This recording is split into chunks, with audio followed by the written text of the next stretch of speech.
किती दिवस मला व्हिडिओ टाकायची होती, 2 दिवस मी तर टाकलीच नाही व्हिडिओ. जेव्हा जेव्हा व्हिडिओ टाकायची वेळ येते आणि मला रेकॉर्ड करायचं असतं तेव्हा माझा बाबू धूमधार मस्ती करत असतो. त्याच्यामुळे मला वेळ पण नाही भेटत आणि ते बाबू खूप मस्ती करतो. तर आता मला वेळ भेटला आहे म्हणून मी पटकन अशी रेकॉर्डिंग करून घेतलेली आहे आणि व्हिडिओही मी अगोदरच जेवण बनवताना तर काढतेच आणि आता मी शिरा बनवत आहे. तर आता ती मस्त असं साजूक तुपाने मी शिरा भाजून घेतलेला आहे. त्याच्यानंतर आपण त्याच्यात दूध टाकायचं भाजून झाल्यानंतर आणि गरम पाणी टाकायचं आहे.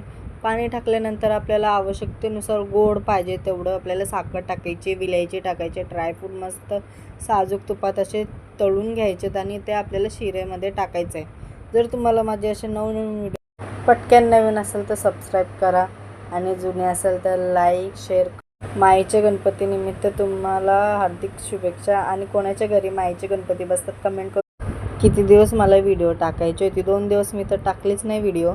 जेव्हा जेव्हा व्हिडिओ टाकायची वेळ येते आणि मला रेकॉर्ड करायचं असतं तेव्हा माझा बाबू धूमधार मस्ती करत असतो. त्याच्यामुळे मला वेळ पण नाही भेटत आणि ते बाबू खूप मस्ती करतो.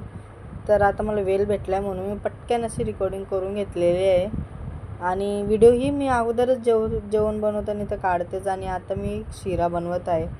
तर आता ती मस्त असं साजूक तुपाने मी शिरा भाजून घेतलेला आहे. त्याच्यानंतर आपण त्याच्यात दूध टाकायचं भाजून झाल्यानंतर आणि गरम पाणी टाकायचं आहे. पाणी टाकल्यानंतर आपल्याला आवश्यकतेनुसार गोड पाहिजे तेवढं आपल्याला साखर टाकायची, विलायची टाकायची, ड्रायफ्रूट मस्त साजूक तुपात असे तळून घ्यायचेत आणि ते आपल्याला शिऱ्यामध्ये टाकायचं आहे.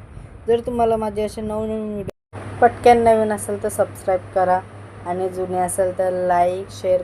माईच्या गणपतीनिमित्त तुम्हाला हार्दिक शुभेच्छा आणि कोणाच्या घरी माईचे गणपती बसतात कमेंट करून.